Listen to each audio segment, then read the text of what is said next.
Good morning, 6th standard. So yesterday we have started the last chapter of geography, that is chapter 8, climate, vegetation and wildlife. Certain topics we have discussed, like factors affecting climate. There are different reasons through which the climate is affected. Other things which we have already explained, that is the different seasons, summer, winter and monsoon. And the topic which we were doing was natural vegetation. So I have explained you what does the natural vegetation means. Now the different types of natural vegetation. This is first tropical evergreen forest. From the word itself says the definition, evergreens means the forest which remains green throughout the year. So there are different features which I have underlined for you people, is that they remains green throughout the year. They are also known as tropical rain forest. आपको पता होना चाहिए कि जहाँ पे बारिश होती है वहाँ पे जो प्लांट्स है अपने आप ही ग्रो कर जाते हैं. सो इसीलिए इस फॉरेस्ट को हम ट्रॉपिकल रेन फॉरेस्ट भी कहते हैं. नाउ इस फॉरेस्ट में high temperature, heavy rainfall, these are the characteristics of this forest.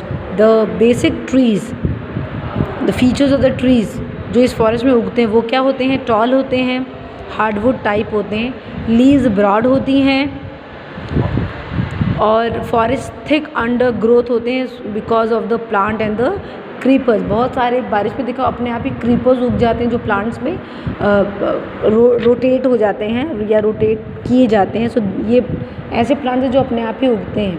सो जहाँ पे एक्सेसिव बारिश होती है वहाँ पे ये प्लांट्स अपने आप ही उग जाते हैं. जो major important trees of this forest is mahogany, rosewood and ebony. These are the important wood trees of this forest. Other forest is tropical deciduous forest. Now India is having a tropical deciduous forest जहाँ पे जो trees हैं कुछ time के लिए अपना जो leaves हैं वो shed करती हैं, then again leaves वहाँ पे आ जाते हैं. So उसे हम कहते हैं tropical monsoon forest. Evergreen को we used to say tropical rain forest and deciduous को we used to say monsoon forest. यहाँ पे जो बारिश होती है वो 70 to 200 सेंटीमीटर्स होती है. या मतलब यहाँ पे भी काइंड ऑफ एवरग्रीन फॉरेस्ट है, बट कुछ टाइम के लिए वो अपनी लीव शेड कर देते हैं. ट्रीज शेड करती हैं वंस इन अ ईयर. साल में एक दो बार जो लीव्स हैं वो शेड करते हैं. बेसिकली आपको फॉरेस्ट कहाँ पे मिलेंगे?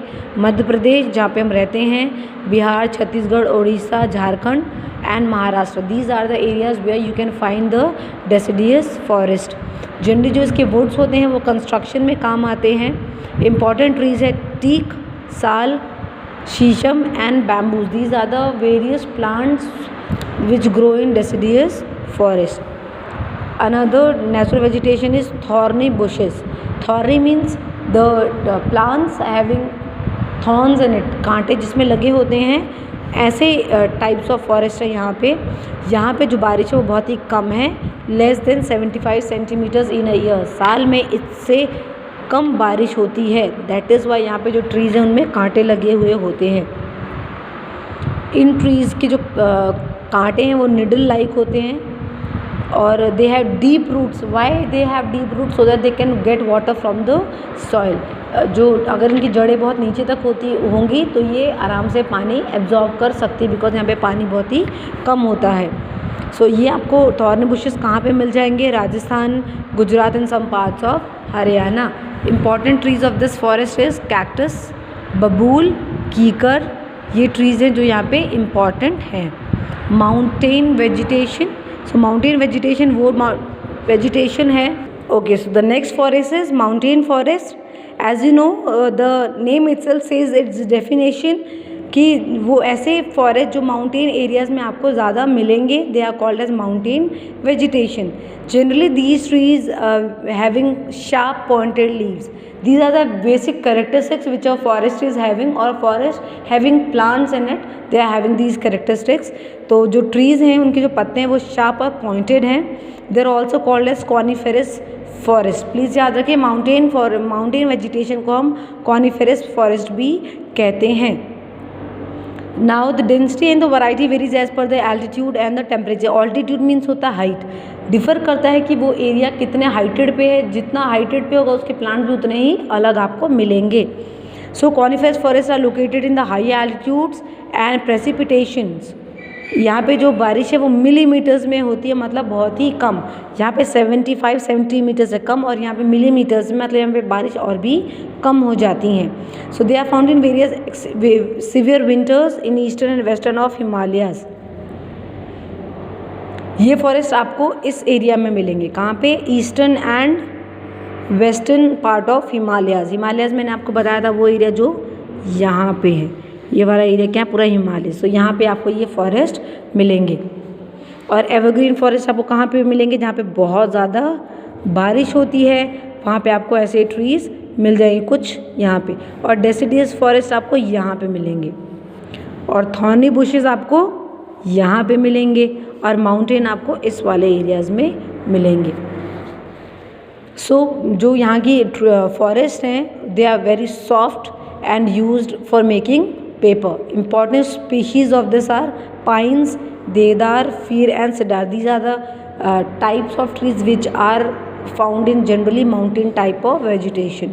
And the last one is mangrove forest. Mangrove forest generally they develop in the areas where they form the deltas. आप देखेंगे यहाँ पे गंगा ब्रह्मपुत्रा रिवर है, यहाँ पे इस एरिया में आपको ये मैंग्रोव फॉरेस्ट मिलेंगे। So these forests are also called tidal forest. Tidal forest कहते हैं where these trees can survive in saline water also. Saline water means जहाँ पे पानी में नमक होता है, ऐसी जगह पे भी ये ट्रीज ग्रो अप हो जाते हैं, specially in the Ganga Brahmaputra delta region, जो मैंने आपको यहाँ पे मैप में शो किया। इस वाले एरिया में मैंग्रोव फॉरेस्ट डेवलप होते हैं। यहाँ पे एक स्पेसिफिक एक ट्री है दैट इज़ कॉल्ड सुंदरी।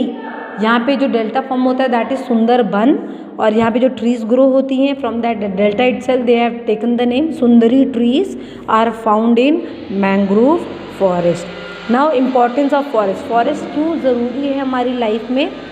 क्योंकि वो हमें ऑक्सीजन प्रोवाइड करते हैं, हमको टिम्बर, मेडिसिनल हर्ब्स, फॉडरी सारी चीज़ें देते हैं जो हमारे आम जिंदगी में इस्तेमाल करते हैं। स्कूल जहाँ पे फर्नीचर जो जिस पे आप बैठते हो वो भी हम कहाँ से? फॉरेस्ट से ही लेते हैं।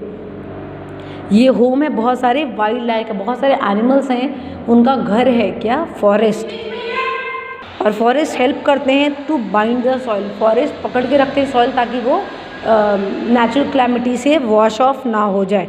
And finally water balance in the soil, they also help to maintain the water balance in the soil. Next heading is on page 182, conservation of forest. Why we have to conserve the forest? How we can conserve the forest? Wildlife. So there are different animals which are found in different areas of India.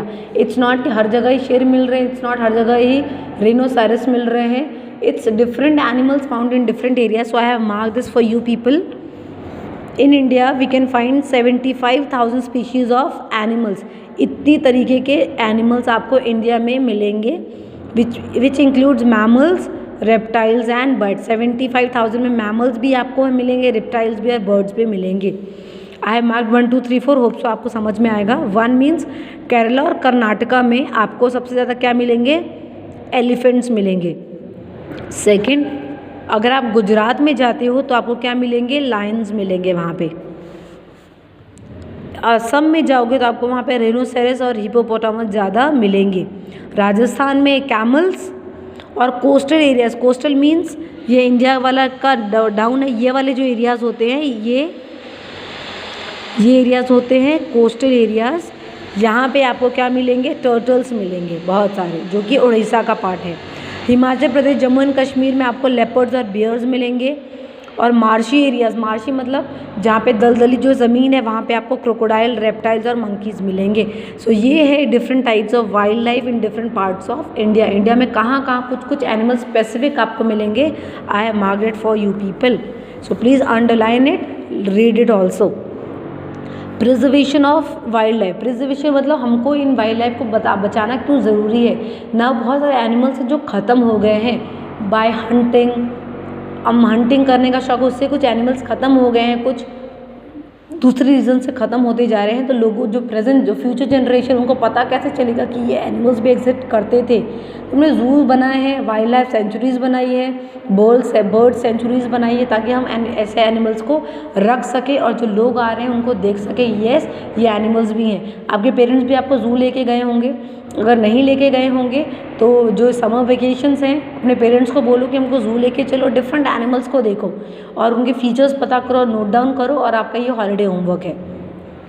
सो हमने बनाई wild life centuries, national parks, bio reserves इसलिए बनाए हैं ताकि ये जो endangered species है, endangered मतलब जो ख़त्म होने वाली हैं, एक्सटिंक्ट मतलब ख़त्म हो गई, इनडेंजर्ड मतलब जो ख़त्म होने वाली हैं, ऐसे स्पीशीज़ को बचा सकें। जैसे प्रोजेक्ट टाइगर आपने सुना होगा, प्रोजेक्ट टाइगर 1973 में बनाया गया था बिकॉज जो टाइगर्स हैं वो एकदम ख़त्म होने के कगार पे थे। तो हमने 1973 में प्रोजेक्ट टाइगर निकाला, जिसमें हमने बहुत सारे जो लोग हैं जो पोचर्स हैं, पोचर्स क्या होते हैं जो एनिमल्स को मारते हैं फॉर सम बेनिफिट, लाइक उसके लेदर बैग, बेल्ट इन सब बनाने के, उसे हम कहते हैं पोचर्स। उनसे बचाने के लिए हम प्रोजेक्ट टाइगर बनाया और हंटिंग बिल्कुल बैन कर दी और बहुत सारी पनिशमेंट्स भी दी है। अगर जो हंटिंग करते हुए पकड़ा गया है उनको पनिशमेंट मिलेगी। अगर आपने देखा होगा तो एक रीसेंट केस है सलमान खान का जिसने ब्लैक बग मारा था। तो एक नियम है, स्ट्रिक्ट नियम है गवर्नमेंट की तरफ से कि if you will Hunt endangered species you will get punishment. So this is all about this. ये बहुत सारे नेशनल पार्क्स एंड सेंचुरीज़ है, मैंने आपके लिए अंडरलाइन कर रखे हैं, आप भी इन्हें लर्न कर ले। फर्स्ट है डंचिंगम, हेमिस, सुल्तानपुर, कॉर्बेट, रणथंभौर, दुधवा, बांधवगढ़ जा सकते हैं हम, कान्हा यहाँ पे भी जा सकते हैं, सब एमपी में। पंचमढ़ी, साइलेंट वैली, इंदिरा गांधी, पेरियार, चिल्का, सुंदरबन और काजीरंगा, ये सारी प्लेसेस आप मैप में मार्क करके लर्न करें। So this is all about chapter number 8। So on Monday we are going to start with history parts. Okay, thank you class.